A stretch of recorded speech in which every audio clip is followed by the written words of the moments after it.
अस्सलाम वालेकुम नाज़रीन। मैं हूँ समी इब्राहिम और आप देख रहे हैं समी इब्राहिम यूट्यूब चैनल। आज 10 फरवरी सोमवार और सन है 2020 रात का वक्त। मैं दो अहम इश्यूज़ हैं जिन पर मैं आपसे बात करूँगा। एक तो प्राइम मिनिस्टर इमरान खान ने जो हदायत जारी की हैं, जो उन्होंने फ़ैसला किया है, उसमें वो काम से ये कहा है कि अगले 15 दिन के अंदर अंदर जो महंगाई है उस पर काबू पाना है, कीमतों को वो जो पुरानी कीमत थी उस पर वापस लेके आना है। दो तरह के डिसीजन हैं। एक तो रिलीफ पैकेज गरीबों के लिए दिया जाएगा, लेकिन दूसरा एडमिनिस्ट्रेटिव मेजर्स।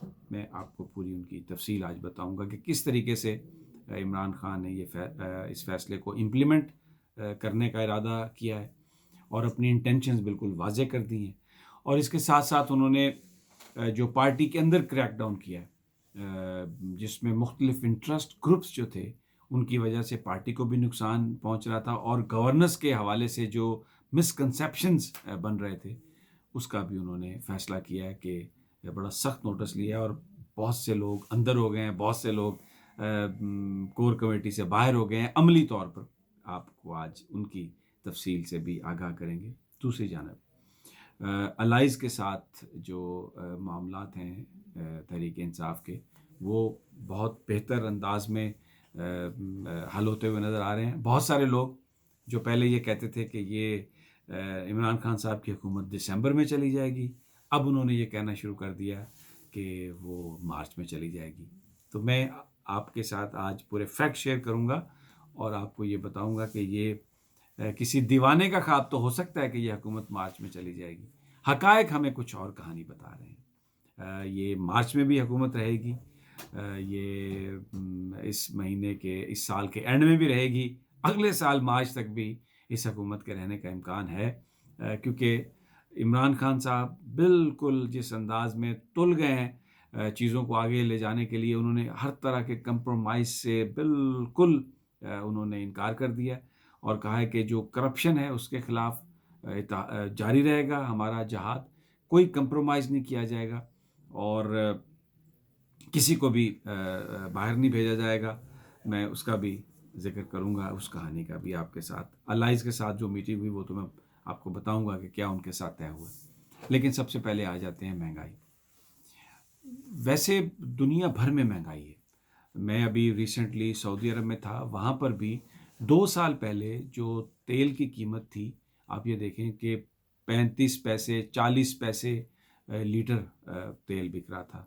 अब वहाँ पर 1 रियाल और 70-80 सेंट का लीटर तेल मिल रहा है, यानी पाकिस्तानी रुपयों में अगर देखें तो वो 76 रुपये रियाल है। एक वक्त में वहाँ पर पानी जो था वो महंगा था और तेल सस्ता था, लेकिन अब सूरत हाल यकसर बदल गई है। तो ये फिनोमेना एक इंटरनेशनल भी है। लेकिन मैं ये बयान करके आपको कोई पाकिस्तान में जो महंगाई है उसको डिफेंड नहीं कर रहा।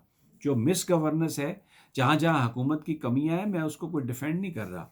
महंगाई पाकिस्तान के अंदर एक तो इंटरनेशनल जो है सैलाब वो आया, लेकिन दूसरा बहुत सारा उसका ताल्लुक ज़ख़ीरा अंदोज़ों से है, उसका बहुत सारा ताल्लुक मिस गवर्नेंस से है। ज़ख़ीरा अंदोज़ वो पार्टी के अंदर भी थे। मैंने इब्तिदा में कहा मैं आपको बताऊंगा कि क्रैकडाउन कैसे किया पार्टी में इमरान खान साहब ने। बहुत सारे जो कारोबारी लोग, जैसे कहते हैं ना कि कारोबारी आदमी का साथी होता है, वो जो तहरीक इंसाफ के कारोबारी थे, जो नून लीग के, पीपल्स पार्टी के, एका कर लिया उन्होंने और लूटा किसको? पाकिस्तान के अवाम को। ये जो आटे का सारा क्राइसिस हुआ, सिंध गवर्नमेंट ने, मैं कई दफ़ा बता चुका हूँ अपनी वीडियोस में कि 4-4.5 लाख बोरी आटे की गायब की। इसी तरह पंजाब में भी ऐसे हुआ, केपीके में ऐसे हुआ, आटा अफगानिस्तान स्मगल किया गया, उसमें कस्टम्स के लोगों को भी हटाया गया अपनी अपनी जॉब से। प्राइम मिनिस्टर ने बड़ा सख्त नोटिस लिया। लेकिन इसके साथ साथ उनकी पार्टी के अंदर जो बहुत सारे जो पॉलिटिकल लोग थे वो भी इसमें इन्वॉल्व थे। एक आपको मैं मिसाल देता हूँ। एक नाम है जहांगीर तरीन साहब, बहुत बड़ा नाम। एक वक्त था कि वो अपने जहाज़ में MPAs MNAs बिल्कुल भेड़ बकरियों की तरह लाद कर ले जाते थे और इमरान खान साहब के कदमों में डाल देते थे। इमरान खान साहब उनकी खिदमात को एक्नॉलेज भी करते हैं उनका, और वो कहते हैं कि जहांगीर तरीन एक बहुत ही बड़े लॉयलिस्ट है और उन्होंने इजाज़त दी जहांगीर तरीन साहब को कि वो पीएम सेक्रेटेरिएट में बहुत सारी कमेटियों की सदारत भी करते रहे। अमलन जो प्राइम मिनिस्टर का ऑफिस था उसमें जहांगीर तरीन साहब जाते थे, बैठते थे। केपीके में, पंजाब में वो ब्यूरोक्रेसी के साथ इस तरह से ही बात करते थे जैसे वो खुद प्राइम मिनिस्टर हो। फिर आपने देखा कि केपीके में 3 जो वज़ीर थे उनको हटाया गया जो जहांगीर तरीन साहब के साथी थे। पंजाब में उस्मान बुज़दार साहब की गवर्नमेंट को डिस्टेबलाइज़ करने में भी थोड़ा जहांगीर तरीन साहब का नाम लिया जा रहा है। वहाँ पर जो ब्यूरोक्रेट्स लगाए, स्ट्रॉन्ग ब्यूरोक्रेट्स, मेजर रिटायर्ड आज़म सलमान चीफ सेक्रेटरी, और फिर शुएब दस्तगीर साहब जो पंजाब पुलिस के आईजी, उनको ये कह दिया गया जिस वक्त लगाया गया कि आपने सिर्फ उस्मान बुज़दार साहब की बात सुननी है या प्राइम मिनिस्टर की। कोई बीच में टेलीफोन आए तो आप नहीं सुनेंगे।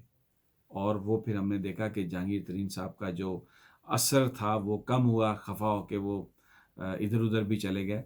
और अब जो लेटेस्ट जो मैं आपको बताना चाह रहा हूँ कि जो शुगर की एक्सपोर्ट पर जो पाबंदी लगाई है वो जहांगीर तरीन साहब की जो प्रपोजल थी उसके बरअक्स थी रिपोर्टेडली।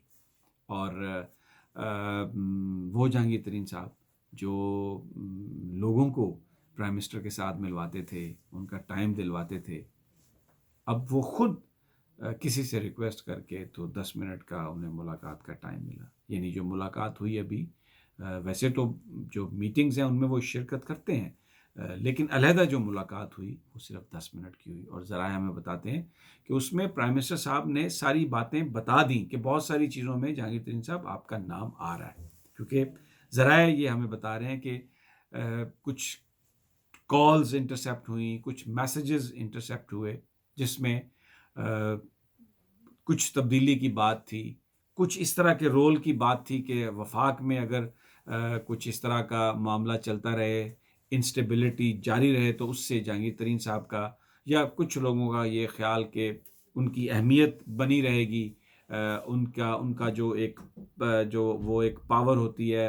मामलात को मैनिपुलेट करने की, वो बरकरार रहेगी, बहाल रहेगी। तो उस पर वो चीज़ें सारी इमरान खान साहब के नोटिस में आई, क्योंकि बहरहाल वो प्राइम मिनिस्टर हैं और इन्फॉर्मेशन के उनके जो ज़राए हैं वो सबसे ज़्यादा तेज़ होंगे। तो उनके पास वो इन्फॉर्मेशन भी है जिसकी वजह से उन्होंने चलता तो नहीं किया पार्टी से, लेकिन अब वो जो एक असर था, वो जो एक इन्फ्लुएंस था, वो नहीं रहा। और इसका बड़ा गहरा ताल्लुक है जो इस वक्त गवर्नेंस के मामलात हैं। इस वक्त प्राइम मिनिस्टर का ये ख्याल है कि जो पार्टी के अंदर जो वेल्थी लोग थे, जो ट्रेडर्स को डील कर रहे थे, उनके ज़िम्मे ये काम था कि वो ऐसी इस तरह से चीज़ों को लेके आगे चलते कि लोगों, एक तो आईएमएफ की वजह से सख्ती हो रही थी तो ये महंगाई लोगों को ना मारती। लेकिन अब प्राइम मिनिस्टर ने जो 2 पॉइंट हैं उनके महंगाई का ख़त्म पर, महंगाई पर काबू पाने के प्लान के, एक तो ये कि एडमिनिस्ट्रेशन के एक्शन, एडमिनिस्ट्रेटिव एक्शंस, जहाँ जहाँ महंगाई होगी वहाँ पर जो भी उस इदारे का सरबराह होगा, मसलन अगर किसी ज़िले में महंगाई है, डिप्टी कमिश्नर, अगर कहीं पर कोई चीज़ ज़्यादा महंगी आ रही है, जा रही है, तो उस महकमे का जो सेक्रेटरी होगा, वो लोग जो डायरेक्टली, मार्केट कमेटीज़, वो लोग जो डायरेक्टली इन्वॉल्व हैं, रिस्पॉन्सिबल हैं महंगाई को कंट्रोल करने में, उनको, अगर वो महंगाई को कंट्रोल नहीं कर सकेंगे तो उनको हटा दिया जाएगा। ये नहीं टॉलरेट किया जाएगा कि शहर के एक हिस्से में मटर 200 रुपये किलो हैं, दूसरे हिस्से में 70 रुपये किलो हैं और शहर के वस्त में 130 रुपये किलो हैं। ये जो चीज़ें हैं ये नहीं होंगी। और फिर जो यूटिलिटी स्टोर्स कॉरपोरेशन है, एक्चुअली वो प्राइम मिनिस्टर साहब को बहुत उस हवाले से जो इन्फॉर्मेशन दी गई, वो ख़ुद उसको मुख्तलिफ ज़राए से चेक करवा रहे हैं, क्योंकि यूटिलिटी स्टोर्स कॉरपोरेशन में के नाम पर भी जो माल वहाँ पर गया, आम आदमी को जो मिलना था वो बड़े बड़े कारोबारी वहीं से पहले ही उठा के ले गए। और जो यूटिलिटी स्टोर कॉरपोरेशन, जो यूटिलिटी स्टोर्स हैं वो खाली पड़े हुए हैं। बंदा, कोई गरीब आदमी जाता है वहाँ पर चीनी लेने के लिए, चीनी नहीं है, आटा लेने के लिए जाता है, आटा नहीं है, क्योंकि वो तो वहाँ के जो मार्केट के बड़े ताजर हैं वो तो पहले ही रियायती निरखों पर उठा के वो ले जा चुके हैं सब कुछ। इसकी भी तहकीकात कर रहे हैं। दूसरा, वो रिलीफ पैकेज एक 15 से 20 अरब रुपए का फौरी तौर पर, जिसमें अशियाए ज़रूरत सस्ती करके लोगों को दी जाएंगी। एक तरफ एडमिनिस्ट्रेटिव कंट्रोल के ज़रिए काबू किया जाएगा और दूसरी तरफ सस्ती चीज़ें दी जाएंगी, क्योंकि ये सारी जो माफिया है, जो पॉलिटिकल पार्टीज़ हैं, नून लीग है, पीपल्स पार्टी है, मिल के ये स्टेटस को लाने की बात कर रहे हैं। और इमरान खान साहब की हुकूमत के हवाले से ये एक मीडिया को भी इस्तेमाल किया जा रहा है। और अब ये दोबारा ये बात कही जा रही है कि जनाब मौलाना फजलुर रहमान साहब फिर दोबारा धरना देंगे। एक तरफ महंगाई की गई है और दूसरी तरफ मीडिया में ये तासुर कि जी इमरान खान की गवर्नमेंट जा रही है। जब धरना सबसे पहले इन्होंने शुरू किया था, मैं आपको थोड़ा सा याद दिला देता हूँ, सेनेट के चेयरमैन के इंतखाब से नो कॉन्फिडेंस लाके कि जनाब सेनेट के चेयरमैन को हटा दिया जाएगा और उसके बाद फिर स्पीकर को हटाया जाएगा और प्राइम मिनिस्टर को। वो नाकाम हुई नो कॉन्फिडेंस, तो मौलाना फजलुर रहमान धरना लेके आ गए और ये कहा गया कि जनाब दिसंबर में ये गवर्नमेंट ख़त्म हो रही है, और मौलाना फजलुर रहमान यहाँ पर आके बैठ गए। फिर उसके बाद ये कहा गया, मौलाना फजलुर रहमान ने कहा जी धरना मैंने ख़त्म कर दिया क्योंकि लोग ही नहीं थे, और अब ये 3 महीने के अंदर अंदर जो गवर्नमेंट है वो ये इमरान खान साहब चले जाएंगे और 3 महीने के अंदर इलेक्शन करा दिए जाएंगे।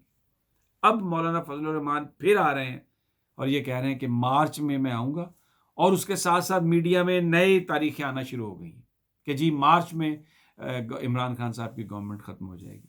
ये मैं आपको बता रहा हूँ दोस्तों साथियों, ये किसी दीवाने का ख्वाब है।